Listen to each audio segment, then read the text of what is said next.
Hello Gruelings. We have our biggest interview to date today. One of the most recognizable names in Hollywood. He is so popular his character Harry Potter has festivals, cons, and groups named after him. Yes, it's Daniel Radcliffe. He got his start as a young David Copperfield in a David Copperfield film. He worked with Jamie Lee Curtis in The Tailor of Panama. In 2001, he took a role that would forever change his life. Daniel became Harry Potter.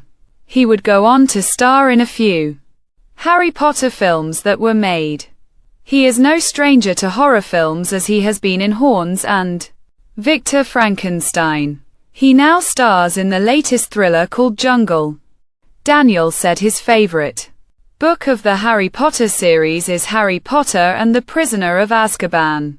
He is a huge Red Hot Chili Peppers and Sex Pistols fans.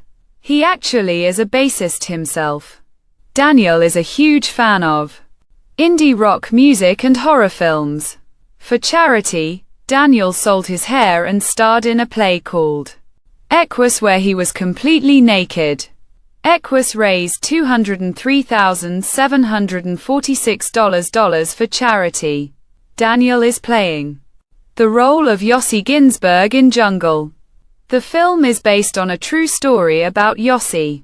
To talk more about this film, please welcome our guest Daniel Radcliffe. ANI. Hey Daniel, thanks for taking some time to talk to us. Daniel, no problem, man. ANI. So let's jump right on in and talk about your new upcoming film, Jungle. Daniel, sure. So it's a true story about a guy named Yossi Ginsberg who went to South America backpacking as a lot of people do, to have a little adventure, and find himself and ended up getting lost alone in the Amazon for 3 weeks. ANI, nice. Jungle. Action. Adventure. Daniel. Yeah, it's a survival film. One of the reasons I wanted to do this was because the story itself is very powerful and I wanted to be part of telling that. Also, it expresses something to me very moving about the idea that it's so hard to get someone to give up on their life. That this guy's survival instinct is so strong that even in this unbelievably awful, seemingly hopeless condition his drive to keep going is so hard to diminish. ANI, yeah, I'd be dead in a day. Did filming take place at some of the locations where he was lost? Daniel. We did film in the Amazon, though in Colombia not Bolivia where Yossi was lost. We filmed in there for 3 weeks, then another 3 weeks in Australia. ANI. How was it shooting in an actual jungle? Daniel. It was great. It was definitely a tough shoot though, particularly for the crew. There were parts of the set inaccessible to trucks which meant that all the camera equipment had to be lugged out by the camera crew or on the backs of these donkeys we had, which is one of the only animals that could traverse those sort of roads. But, yeah, it was a kind of crazy, tough filming experience, but it was really enjoyable and the cast and crew were great and we just kinda got in there together and dug in. It was good. ANI. Did you have any special training or preparation to shoot in such an environment? Daniel. Not particularly. One of the interesting things about Yossi is that he's not like the Bear Grylls survivalist person. He had no training on how to survive in there really, which makes it all the more amazing that he did. My main thing before the shoot was obviously talking to Yossi, sort of picking his brain about his experience and what it was like. Also, once we got into it, the shoot, I felt like if I was playing this guy who was starving in the jungle and then was going home every night and having a nice juicy steak, I felt like I was kind of not doing my job, so I just cut down on food in quite a big way for most of the shoot and ran on just a lot of coffee.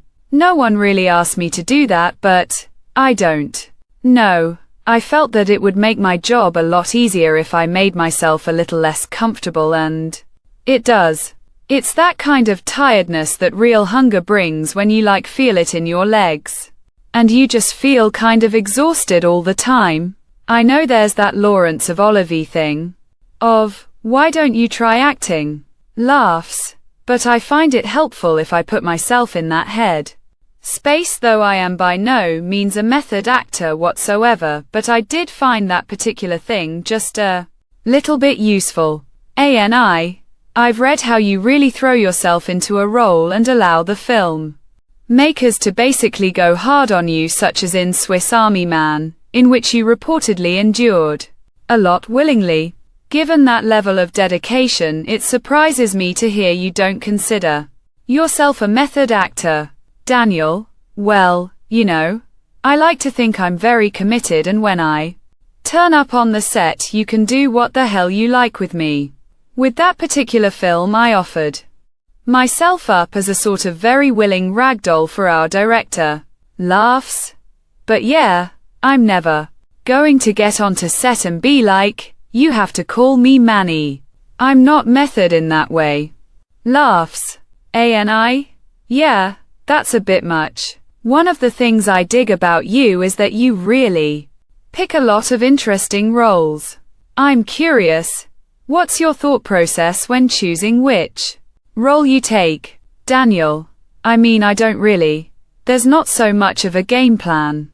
I don't know. When something strikes me as really original or something I haven't done in the past that I get to show a side of myself that I haven't gotten to yet, that's always very exciting. Mainly, though, the thing that will get me into a script faster than anything else is originality, which I know sounds like a very obvious thing to say, but whenever you read a script and are like, holy shit, I've not read anything like this before.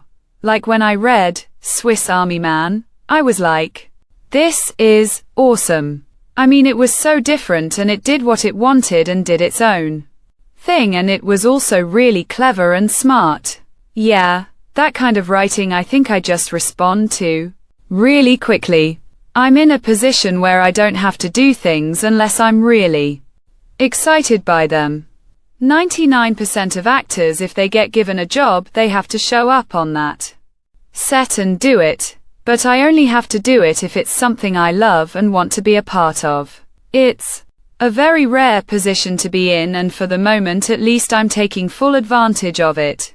Hey, till the wheels fall off. That's what I always say. Let me switch gears for our final question. You have a few notches in your acting belt when it comes to horror, but what is your favorite scary movie? Daniel, my favorite scary movie. I think the thing that I remember being really absolutely terrified by as a kid was probably The Shining. I saw that when I was really quite young, and a lot of the imagery in that film has that great quality of just being fucking terrifying, even though you don't quite know why, and the fact that it's also hard to understand makes it even more terrifying. In terms of creating a sense of evil being all around you, I don't know if I've ever seen a film like that so well done. But yeah, my natural inclination is for much less good horror than that, like B-movie sci-fi channel horror movies. That's my happy place where I can really relax and watch them. I'm probably into a lot less good horror than you are. Laughs. Yeah, that's more Helter's thing. Well, I know. You're a busy guy, so I'll let you go. Thank you so much for taking the time to talk with us. Really awesome of you. Best of luck with Jungle and all future projects. Daniel. Yeah, no worries, man. Thank you.